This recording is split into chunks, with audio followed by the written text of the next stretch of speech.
Assalomu alaykum rezidentlarim. Hammalar yaxshimisizlar? Bugun yem haqida gaplashamiz. Bu video maxsus Nodirbek Borrahimov kanallari uchun. Ya'ni Andijon quyonchi bor Nodirbek aka. O'shalarni iltimoslari bilan biz bugungi yem haqida gaplashamiz. Menda polnoratsionniy yem nima u?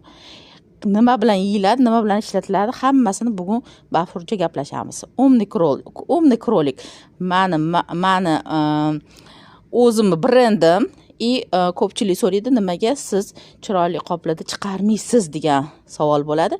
Chiroyli qoplarda chiqadi, mana, oddiy qoplarda chiqadi, mana.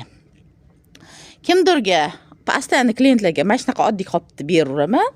Xo'p, bu qoplarda asosan yemxonalar uchun ketadi. Chiroyli qilib o'zim ham tushib bersam kerak bu yerda. Xo'p, rezidentlarim. Polnoratsionniy korm yem nima degani o'zi? Polnoratsionniy korm 5 ta narsaga rioya qilish kerak. Ya'ni uni tarkibida belok, jir, protein, vitamin, mineral bo'lishi shart. Klientlar kutib turibdi yemlarni. Chunki yugur chop bo'lib yotibdi. Xo'p, mana shu 5 ta narsa ichida bo'lsagina, prosta bo'lish shart emas. Любой yemda bu narsa bor. O'zini me'yorda, quyonga kerakli me'yorda bo'lsagina, u polnoratsionniy yem hisoblanadi. Shuni unutmanglar. O'zimni yemlarimni men faqat plusini ayta olaman, minusini aytaman. Ochiq oydan gapiraman. Plusim, eng katta plusim quyon o'zimda. Ya'ni menda nima deydi? Joy laboratoriyam bor. Quyonlarimda sinayman. Har bitta partiya baribir birinchi o'zimga beraman, keyin sotuvga chiqaraman. Bu degani ratsion har doim bir xilda turadi.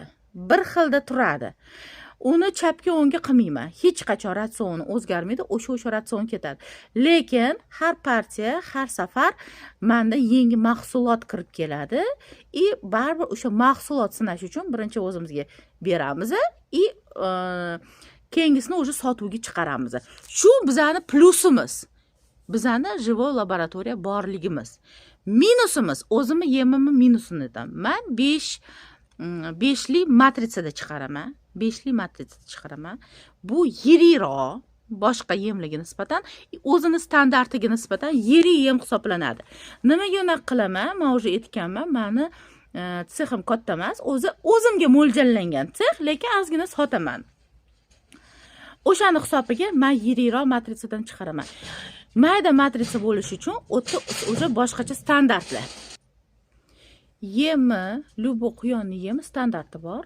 U standart uchli matritsada chiqish shart. Uchli matritsa, lekin uchli matritsada chiqarish uchun katta elektr bosim bo'lish kerak. Menda u sharoit yo'q u narsaga. O'shaning uchun men 5li matritsada chiqaraman. Lekin hamma davolni o'zimga bo'ladi, boshqalarga tuzroq, nisbatan tuzroq ves olsin desanglar, misol uchun, menimcha razmerda emas, gap deyishadi o'zini sifatida. Xo'p. Keyingi masala, keyingi minusim. Shunaqa, endi menimcha faqat meni minusim emas, umuman yemlarni, hamma quyon yemlarni minusi. O'zini o'sha birlashtirish uchun, как связка uchun yemga suv qo'shiladi, granulyatordan chiqishi uchun. Hamma yemda, faqat menikida emas, hamma yemda suv qo'shiladi.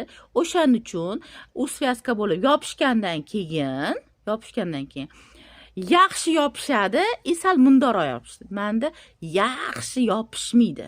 Unaqa yem emas meniki. Meni yemim qo'lbola yem, qo'lbola sexda. Sex bilan zavodni farqiga borishimiz kerak. Tushunyapsizlarmi? Sexda sal nima deydi? Oddiy joyda ham chiqaradigan bo'ladi. Ya'ni zavoddagi chiqmaydi sifati. Именно o'sha granulaning qattiqligini sifati. Menda qattiq granula emas. Srazu sizlarga aytaman. Menda yumshoqroq granula bo'lib chiqyapti. Zavodlarda to'g'ri, uchlida chiqaradi, silliq bo'lib chiqadi, yaltirab chiqadi, granula qattiq bo'lib chiqadi. Ko'pchilikda savol tug'ilyapti. Sizni yemingizni bersam adashmaymizmi? Har doim quyonda o'lim bo'lmaydimi degan narsa ham kelyapti-da, savol kelyapti. Baraka topib ko'ringlar. Shuni bilinglar, biza avliyo emasmiz. Biza ham bandamiz. Biza ham bandaga o'xshab, bandaga nima xos? Adash xos-da narsa.